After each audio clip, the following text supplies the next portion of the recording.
విద్య, ఉపాధి, వైద్యం, వ్యవసాయానికే అధిక ప్రాధాన్యం ప్రజాప్రభుత్వం ఇస్తుందని మహబూబ్నగర్ ఎమ్మెల్యే ఎన్ఎం శ్రీనివాస్ రెడ్డి స్పష్టం చేశారు. మహబూబ్నగర్ పట్టణంలోని మదర్సా ఇస్లామియా కాషిఫ్ ఉల్ ఉలూం సంస్థలో విద్యాభ్యాసం చేస్తున్న విద్యార్థులకు ఉచితంగా దుప్పట్లను ఆయన పంపిణీ చేశారు.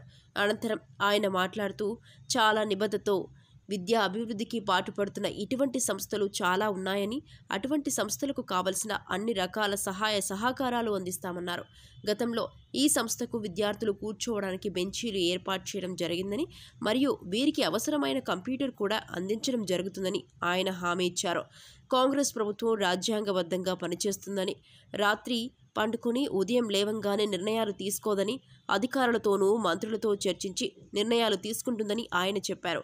అభివృద్ధి అనేది ఒక సంవత్సరంలో సాధ్యం కాదని, ఒక్క సంవత్సరంలోనే 50 సంవత్సరాల పేదరికం దూరం కాదని, అలా భావించడం కూడా కష్టతరమని ఆయన అన్నారు.